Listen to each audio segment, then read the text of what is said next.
पत्र का रहस्य। अभय जी, आज उनकी तस्वीर पर एक माला टंगी है। उनकी पत्नी मंगला उनकी बातों को, उन यादों को स्मरण कर रोए जा रही है। अभय जी, मुझे यूं अकेला छोड़कर क्यों चले गए? मैं आपके बिना अकेली कैसे रहूंगी? मेरे लिए एक बार भी नहीं सोचा। उनकी आंखों से अश्रु बहे जा रहे थे। आसपास बैठी पड़ोस की महिलाएं उन्हें सांत्वना दे रही थी। मंगला जी, अपने आप को संभालिए। जो आया है उसे एक ना एक दिन जाना ही होता है। गुप्ता जी का साथ यहीं तक था। आपको इस तरह रोते देखकर उनकी आत्मा को भी दुख पहुंचेगा। आप ही ऐसे टूट जाएंगी तो बच्चों को कौन संभालेगा? गुप्ता जी के अंतिम संस्कार के सभी कार्य पूर्ण हो चुके थे। धीरे धीरे दोस्त रिश्तेदार सभी वापस लौट गए। घर एकदम से सूना हो गया था। बच्चे घर को संभालने का प्रयास कर रहे थे। मंगला अपने कमरे में पड़ी थी। अपलक उनकी तस्वीर को निहारते जा रही थी। कुछ स्मृतियां रह रहकर आई और साथ ही आंखों में आंसुओं का सैलाब ले आती और वो स्मृतियां धुंधलाने लगती।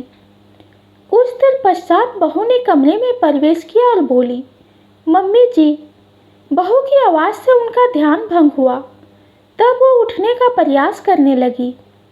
बहू ने नज़दीक आकर उनकी कमर के पीछे तकिया लगा दिया और बोली, कब तक इसी तरह पड़ी रहेंगी? थोड़ा सा कुछ खा लीजिए, वरना आपकी तबीयत बिगड़ जाएगी। कुछ भी खाने का मन नहीं है बहू, सिर में बहुत दर्द है। तभी तो कह रही हूँ, बिना खाए तो तबीयत और बिगड़ जाएगी। आपके लिए चाय और बिस्किट ला देती हूँ और साथ ही सिर दर्द की गोली भी, कहकर माला चली गई। बहू ने गौरव के हाथ चाय और बिस्किट के साथ सिर दर्द की गोली भी भिजवा दी। उसे खाकर मंगला को थोड़ा आराम मिला। कुछ देर पश्चात नींद आ गई। स्वप्न में गुप्ता जी उससे मिलने आए। ऐसा लगा कि वो रो रहे हैं। आपको क्या हुआ, क्यों परेशान हो? मंगला ने उनसे पूछा। मुझे माफ़ कर दो मंगला, ये आप क्या कह रहे हैं? मुझसे माफ़ी क्यों मांग रहे हैं? तभी उन्हें जैसे किसी ने हिलाया। वह उनका हाथ पकड़ना चाहती थी, किंतु उनका हाथ छूट गया क्योंकि उनकी आंख खुल गई थी। आंख खुलते ही एहसास हुआ वो अब तक वे नींद में थी। गुप्ता जी उनसे मिलने आए थे, किंतु ना जाने क्यों रो रहे थे। मुझसे किस बात के लिए क्षमा याचना कर रहे थे? मंगला का मन कुछ उदास सा हो गया। विरक्त नजरों से अपने बेटे की तरफ देखा, जिनके उठाने पर ही वो फिर से अपने गुप्ता जी से दूर हो गई थी। वह कुछ कहना चाहते थे, मन का भार हल्का करना चाहते थे। मम्मी, वकील साहब आए हैं, आपसे मिलना चाहते हैं। आती हूँ कहकर बेटे को बाहर भेज दिया। बिस्तर से उठकर एक नज़र अपने को आईने में देखा। बाल ठीक किए, आंखों की उदासी को किसी भी तरह से छुपा ना सकी और बाहर आ गई। वकील ने उन्हें देखते ही नमस्कार कर एक लिफाफा उनके हाथ में थमा दिया और वसीयत के विषय में बताने के लिए घर वालों को एकत्रित किया। किंतु सभी की नज़रें उस लिफाफे पर थी, जो रहस्यमय तरीके से उनके हाथ में घर वालों का मुंह चिढ़ा हुआ था। वकील ने जब वसीयत पढ़कर सुना दी, कोई प्रश्न नजर आया, कोई शांत था, किंतु मंगला उस लिफाफे को लेकर अपने कमरे में आ गई। उसने वो लिफाफा खोला। उसमें से एक पत्र निकला। वह उस पत्र को पढ़ने लगी। मेरी मंगला, मैं तुम्हारा गुनहगार हूँ। नाम मेरा अभय है, किंतु जब से मैंने तुम्हारे साथ छल किया है, तब से डर के साये में जी रहा था। मैंने तुम्हारे प्यार और विश्वास को धोखा दिया। अब तुम यही सोच रही होगी, मैंने ऐसा क्या गुनाह किया। मैंने ये बात ताउम्र तुमसे छुपाए रखी, किंतु मेरी आत्मा को यह गवारा नहीं था। इसलिए जाने से पहले एक सच्चाई तुम्हें बता देना चाहता था, किंतु साहस नहीं जुटा पाया। अपने मन पर बढ़ते बोझ को कम कर देना चाहता हूँ। तुम जानती ही हो, अक्सर काम के सिलसिले में मैं बाहर जाता रहता था। एक बार जब लंदन गया था, तब वहाँ एक लड़की से मुलाकात हुई और वो मुलाकात बढ़ती गई और प्यार में बदल गई।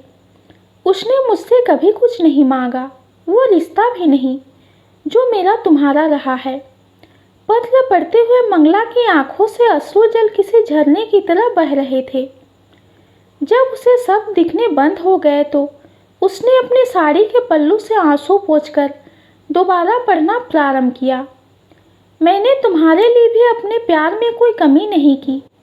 बच्चों को भी कभी किसी चीज़ की कमी नहीं होने दी, क्योंकि मैं तुमसे भी बहुत प्रेम करता था, किंतु उसके भोलेपन ने मेरा मन विचलित कर दिया था।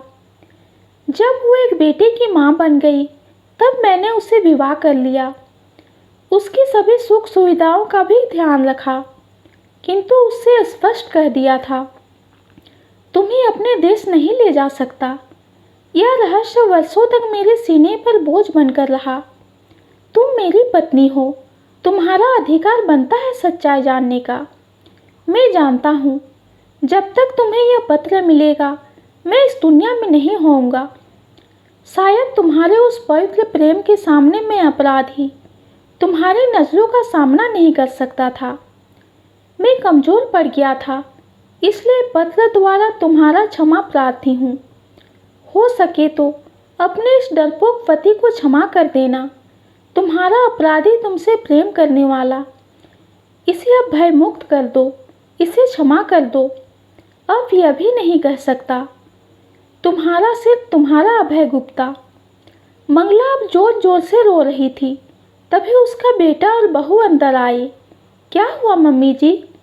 उनकी नज़र अब भी उस पत्र पर थी। ना जाने उस पत्र में पापा ने क्या लिखा होगा, किंतु मंगला ने अपने इस दुख में भी उस पत्र को अपने हाथों में छुपा लिया। बच्चों के चले जाने पर उस पत्र को वापस लिफाफा में डालकर उसे अग्नि के हवाले कर दिया, ताकि बच्चों के मन में अपने पिता का सम्मान कम ना हो।